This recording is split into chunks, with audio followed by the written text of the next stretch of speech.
Muy bien. Quisiera empezar esta reflexión con una pequeña oración. Sí, vamos a comunicarnos con Dios antes de estudiar su palabra. Amante Padre, gracias te damos por tu poder que se encuentra en tu palabra. Permítenos entender y reflexionar sobre el, tema, el pequeño tema en esta mañana. Que tú seas quien nos guíes, que tú seas quien nos orientes y nos ayudes a entender que hay un camino estrecho que va a la salvación. Permítenos no ser engañados. Permítenos siempre tener las cosas claras con tu palabra. Méritos de tu Hijo amado, Cristo Jesús. Amén. Amén. Muy bien.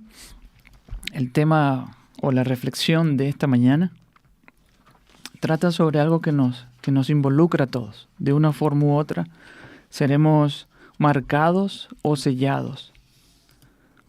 Es el título de esta mañana. La marca de Satanás o el sello de Dios. Hay un hecho asombroso, no sé si se han dado cuenta, que el reconocimiento facial últimamente se ha estado ganando la confianza de muchos países. En China, por ejemplo, la usan en los centros comerciales.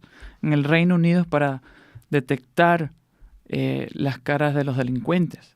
En Estados Unidos y Canadá lo usan por igual. Y son cada día más países que se van uniendo.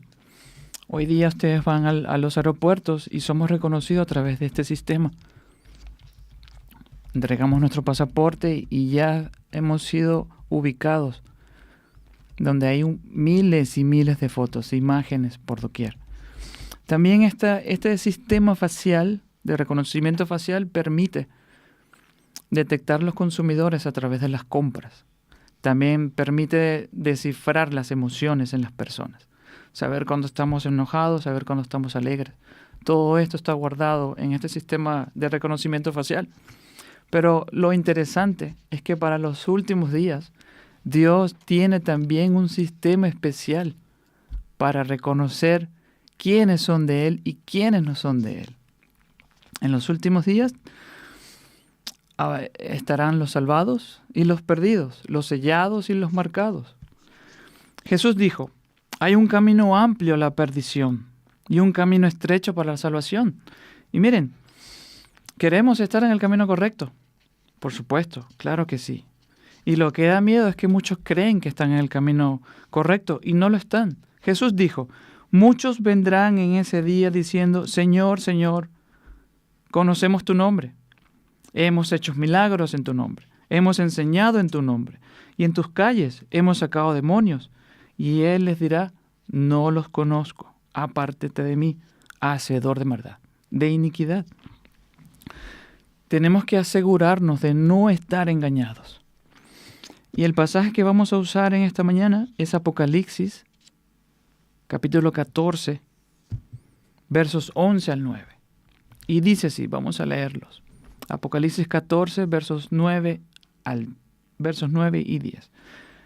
Y dice, y el tercer ángel lo siguió diciendo a gran voz, esta gran voz es un megáfono, diciendo, si alguno adora a la bestia a su imagen y recibe la marca en su frente o en su mano, él también beberá del vino de la ira de Dios, que ha sido vaciado por el cáliz de su ira, y será atormentado con fuego y azufre delante de los santos ángeles y el Cordero. Es el anuncio, es la advertencia, la proclamación más aterradora. Tenemos que saber cuál es la marca y evitarla. Y recibir el sello de Dios. Y para entender esto, la llave está en el Antiguo Testamento. Hay más de 300 versículos que hablan sobre este tema. Vamos a poner un ejemplo. Si vamos a Génesis, tenemos a Adán y a Eva. Ellos dos tuvieron 2 hijos. Uno Caín, que era agricultor, Abel, que era labrador de ovejas, y Dios pidió un sacrificio, un cordero. Así que Abel hizo lo que se pidió. Fuego descendió y Dios aceptó su ofrenda. Por otro lado, Caín trajo lo que él quiso, trajo frutas, Y eso no fue lo que Dios pidió. En Génesis 4:6, Dios intenta reflexionar, darle a entender a Caín que podía cambiar su postura. Y Abel le dijo, oye, yo sé que tú eres el hermano mayor, pero mira, tienes que obedecer a Dios. No ha pasado tu sobra de tus manos. Aún puedes rendir tu corazón a Dios. Y Caín se molestó tanto que mató a su hermano. Entonces, el que lo estaba haciendo mal, estaba persiguiendo al que lo estaba haciendo bien. Lo mismo pasará en los últimos días. Los que adoran a la bestia y a su imagen perseguirán a aquellos que lo están haciendo bien. Tenemos la misma situación en toda la historia. Fue lo mismo que pasó en 1 Reyes 18. ¿Se acuerdan? En el Monte Carmelo, Elías y los profetas de Baal, donde Elías le dijo, si sus dioses son los dioses, que prendan fuego a la presa que vamos a poner acá. O si es mi Dios, que ese sea el Dios que elijamos y que tengamos que servir. Y los profetas de Baal dijeron, muy bien, has dicho, Elías, que así sea. El poder, hermanos, está en la palabra de Dios. Pronto todos tendremos una marca de una manera u otra. El sello de Dios en la frente o la marca de la bestia en nuestras manos o en la frente. Notamos que Caín, que Dios puso una señal sobre él, pero fue producto de su pecado, para que no lo mataran. Goliat fue marcado con una piedra en su frente. Ezequiel 9, en el verso 4, habla sobre una señal en la frente. Pero cuando lees Salmo 37, dice, marca al justo y observa al recto, porque el fin de ellos es paz. Márcalo no significa que les pongas una estela en la frente, sino que observa a esa persona. Todos seremos marcados en el final. ¿Cómo debemos adorar a Dios? Esta es la primera pregunta. En Mateo 15:9 obtenemos un sistema falso donde dice, pues en vano me honran enseñando como doctrinas mandamientos de hombre. ¿Son mandamientos hechos de hombres? Y ponemos los mandamientos de Dios a un lado y seguimos las tradiciones. Y por esto muchas iglesias que proclaman ser cristianos pisotean la ley de Dios. Fíjense esto, la iglesia cristiana es la más dividida en el mundo. Hay mucha división del Islam, del judaísmo, pero el cristianismo le gana a todas. Miles y miles de denominaciones. ¿Cómo saber a dónde ir? ¿Cree que Dios quiere esto para la tierra? ¿O Dios va a unir a todos basado en la palabra de Dios? Las cosas van a estar zarandeadas en este mundo. Las cosas van a estar empujadas hacia Dios. Y Satanás va a tratar de usar el miedo para hacer leyes religiosas contrarias a la palabra de Dios. Y Dios va a permitir esto para que la gente se dé cuenta de su verdad y puedan unirse al cuerpo de creyentes verdaderos. En Juan 4:24 menciona que los que adoran en espíritu y en verdad deben de adorar. Y en Juan 17:17 dice, tu palabra es verdad. En Romanos 6:16, esta es una cita clave, y dice, ¿no sabéis que si os sometéis a alguien como esclavo para obedecerles, sois esclavo de aquel a quien obedecéis, sea el pecado para muerte o sea la obediencia para justicia? Aquí tenemos dos grupos, los que oyen la palabra y la hacen, y los que oyen la palabra y no la hacen. Entonces nos preguntamos, pero Miguel, ¿no somos salvos por fe? Sí, pero esta fe se va a manifestar en tus acciones, en tu obediencia. Cuando tú tienes una fe creyente, se manifiesta. Cuando Daniel salió ileso del foso de los leones, no había ni un rasguño en él, porque él creía en Dios. ¿Cómo Daniel lo manifestó? No desobedeció la palabra de Dios contra la ley de un rey. creyó a Dios y se le vio en su vida y en sus acciones. Hasta aquí vamos a dejar esta reflexión. Se puede hablar mucho más de ello, ya lo hablaremos en los próximos minutos con Richard. Entonces, bien, hemos culminado hasta ahora.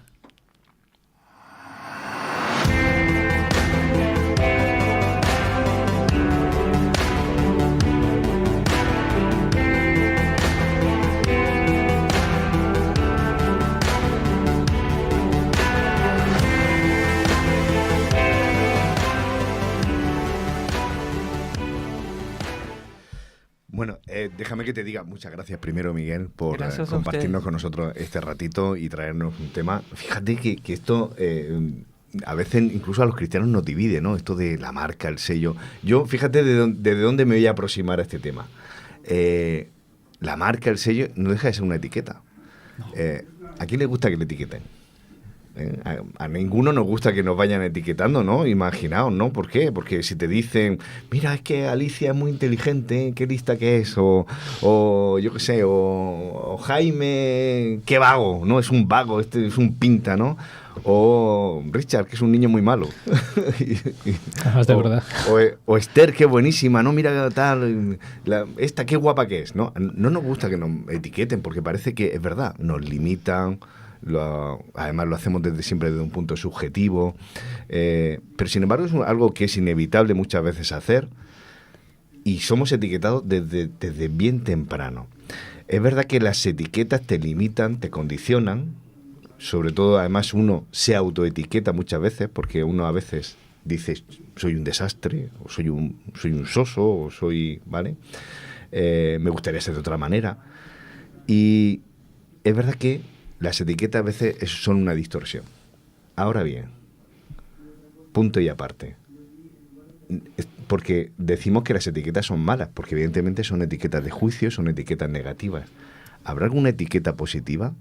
¿Qué dice Jesús? ¿Qué dice Dios de nosotros? Cuando Dios quiere ponernos una marca, un sello, nos quiere poner esa etiqueta, ¿de qué estamos hablando? Porque, por ejemplo, me has hecho recordar cuando yo me ennovié, nuestro versículo de referencia, cuando me has hecho recordar, fíjate hasta dónde me has hecho llegar, Cantares 8:6.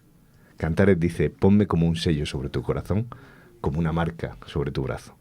¿Y a qué marca se está refiriendo? Dice, ponme fuerte, porque fuerte es como la muerte el amor. Duros como el ser los celos, sus brasas de fuego fuerte llama. Está hablando del amor. Es decir, ponme el sello, que nuestro sello sea el amor. Esa etiqueta del amor es una etiqueta limitante, es una etiqueta negativa, es una etiqueta que te lleva a sacar lo peor de ti mismo. Entonces, ¿de qué estamos hablando? ¿Qué os sugiere a vosotros, Esther y Richard? No todas las etiquetas son malas. Claro. Cuando tú estás en una fila y alguien te pone una etiqueta de esas que pone VIP, ¿verdad? Y entras directo al sitio porque eres considerado importante.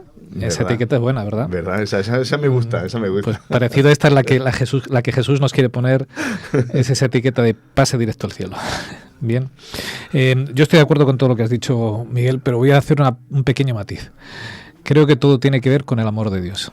Ese sello tiene que ver no con tanto lo que haga como con el amor de Dios. ¿Vale? Aquellos 3 jóvenes hebreos no se arrodillaron ante la estatua no por hacer una acción, sino por amor. Ellos amaban a Dios por encima de su vida y como amaban a Dios decidieron no arrodillarse.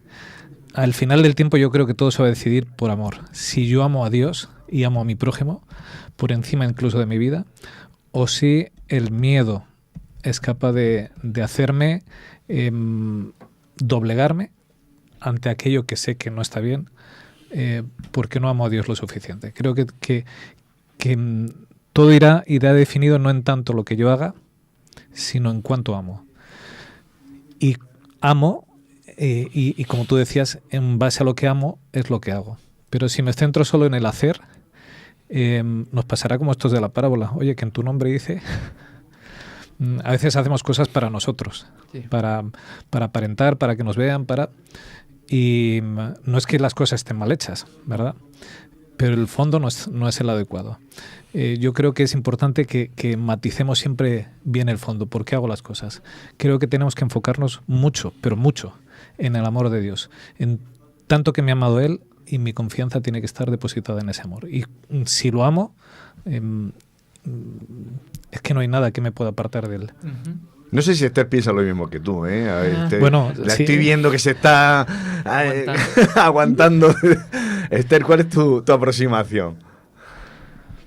Que nos encanta hablar sobre los temas interesantes y este es un tema muy interesante. Debo reconocerte, Miguel, que cuando empezaste a hablar dije, ¡ah! ¡Oh, no! Espérate, me va a hacer una de esas... Permíteme, voy a hacer una broma, pero en serio. No me digas que vas a hacer una de esas reflexiones en las que me van a explicar cuáles son las marcas o cuáles son los sellos y ese tipo de cosas. Cada vez me da más miedo escuchar hablar sobre estas cosas porque, y siguiendo además tu argumentación, habría que centrarse más en la Biblia y menos en lo que a mí me parece, ¿de acuerdo? Y yo creo que sobran unos cuantos cristianos, probablemente muy bien intencionados, pero que se equivocan muchísimo, intentando señalar, ¿no?, que si te van a diagnosticar por el iris, que si te van a hacer un reconocimiento facial, que si te van a poner un chip en una mano. Y resulta que la palabra de Dios dice otra cosa. Y tú nos has llevado efectivamente a acercarnos a la verdadera base de todo esto, que es lo que estamos comentando. A mí me vino a la mente, siguiendo la argumentación de mis compañeros, con los que estoy absolutamente de acuerdo, aquello de cómo eran reconocidos los primeros cristianos. Precisamente por cómo se llevaban los unos con los otros, por cómo se amaban. Y eran reconocidos por cómo se llevaban, por cómo vivían, por cómo compartían, por cómo, ¿verdad?, incluso estaban dispuestos a luchar en grupo en contra de algunas que otras convenciones, ¿verdad?, sociales, políticas, etc. Su marca y su marchamo era completamente diferente. ¿Qué pasa? Que estamos en el siglo XXI, en el siglo XXI, ya en el siglo XX. Nos encanta etiquetarnos. Bueno, los sanbenitos son antiguos también, ¿verdad? Y a la gente se la etiquetaba y se le colgaban cosas en el cuello y se le ponían sellos, marcas, ¿no? Incluso había gente que marcó a los esclavos, como se marca a los animales. Por cierto, tampoco se debería marcar a los animales, ¿verdad? Que no son tuyos, pero nos entendemos. Pero estamos acostumbrados a ponerle marcas a todo y etiquetas y marchamos. Uh-huh. Y lo hacemos continuamente. Y Dios no se comporta así, Dios no hace eso con nosotros. Realmente nosotros tenemos un sello que no es un sello, es el sello de la libertad para escoger, la libertad para amar, la libertad para seguir su palabra o no. Y luego, y concluyo, pues seguiremos con lo que tú nos decías al principio. La etiqueta será por qué camino vas. Si has decidido ir por el camino estrecho, ¿verdad?, o por el camino ancho que lleva a la perdición. Y al final, y coincido plenamente con mis compañeros, el sello va a ser ese amor. Y demostraremos a quién amamos y a quién no amamos. Fíjate si esto es importante, y lo hablaba este miércoles, tenemos un pequeño grupo en casa y hablaba de ello. Como a veces, no sé si os pasa a vosotros, pero yo recibo en Instagram imágenes de gente creyente que pone el sello de Dios y el sello de la bestia. Me parece tan ofensivo las imágenes que ponen. En vez de basarnos en la Biblia, en todo lo que Dios ha hecho por nosotros y por qué nos dice pues las cosas que nos pide. En vez de apuntalar como hacía Jesús en base a la ley, intentamos hacer un ataque frontal contra el resto de las personas, que si lo pensáramos eso, les acerca o les aleja de nosotros. Porque somos embajadores de Cristo. Si mi mensaje, si lo que yo lanzo por redes, si lo que le digo a las personas cerca, les va a alejar de Jesús y les va a alejar de mí, por más que tú creas que eso es una verdad, estás haciendo la obra del enemigo. Claro, porque al final, Miguel, ¿cuál es el punto para hacer que un mensaje que es bíblico, como es que Dios va a decir, mira, ¿estás conmigo o no estás conmigo? Es decir, soy lo más importante y cumples lo que yo te he dicho y cumples mi ley y cumples todo, claro, o obedeces a leyes de hombres. ¿Cómo hacer que esto, en vez de ser algo aterrador, algo que, como mucha gente, como por ejemplo, tú has hecho referencia a Apocalipsis, y como mucha gente no le gusta, porque claro, nada más que ve allí terremotos y desgracias y gente sufriendo y ayes y gritos y tal, como en vez de ver eso, ¿cómo es posible verlo como una opción, una oportunidad, como la vida, como la esperanza, como diciendo, si te agarras a mí, es que fíjate lo que te espera, ¿no? Es correcto. Mira, todo esto se basa, primero, debemos de ser lo más sencillo posible para explicar estos temas y que las personas entiendan a través de metáforas, a través de comparaciones, símiles. Este tipo de cosas son herramientas para tú poder explicar estos temas, porque son muy profundos. Desde que tú abres la Biblia hasta que lo leas hasta el último versículo, ves el amor de Dios en toda su creación. Y con este mismo amor, Él nos dice, mira, este es el camino. Tú puedes tener libertad de poderlo andar o puedes andar por el otro. Pero yo te pongo lo que tienes que hacer y lo que no debes hacer. Tú tienes al final la elección. Pero ahora bien, Jesús no es un Dios injusto. No te va a juzgar si no te da los conocimientos previos antes de. Entonces, la Biblia, la palabra de Dios, te instruye con amor a lo que tenemos que hacer. Es sumamente interesante que lo que leímos anteriormente, donde dice, muchos vendrán en este día diciendo, Señor, Señor, conocemos tu nombre. También está cuando Él habla sobre los corderos a tu izquierda y a tu derecha, que mucha gente hace estas cosas por interés, por un mérito propio o por alguna ventaja. Y Dios no se trata de eso. Se trata de servirle con amor. De lo que tú estás haciendo, sabes y entiendes y lo pones en práctica todos los días. Todos los días tenemos luchas. Esta semana alguien pudo haber vivido un drama, pero para esa persona hay esperanza. Y Dios le dice, tranquila, espera en mí. Y cuando uno espera en Él, así sea el drama que tú tengas en tu vida, Él te va a salvar. Ahí es donde su poder se hace presente. Ahora, el Apocalipsis está lleno de muchas cosas, pero esas muchas cosas a veces son tan sencillas para entender. Y lo entendemos es a través de su palabra, del estudio de la palabra de Dios, de día a día. Hoy en día tenemos muchas herramientas para estudiar la Biblia. Muchas. Cuando en los tiempos de Isaías no había una Biblia como tal. Había un papel enrollado y venga a ver si lo podías conseguir. No todos tenían acceso a él. Pero hoy día tenemos la palabra de Dios. Tenemos todo lo que Él hizo por nosotros. Y estas son herramientas para tú poder entender el amor y cómo podemos entender su palabra. No tiene que haber ninguna duda de que lo que intentamos transmitir aquí es que Dios te quiere marcar porque te quiere tanto que lo que tienes por delante es el infinito abierto en sus manos. Es decir, no te está coartando, no te está limitando, no te está encorsetando, no te está diciendo, mira, te tienes que limitar y te tienes que aguantar con esto. Todo lo contrario, ¿no? La vida con Jesús es una vida tan plena y tan ilimitada de posibilidades que precisamente Apocalipsis lo que es un libro sobre todo de esperanza y mal entendido. Lo tenemos que dejar aquí.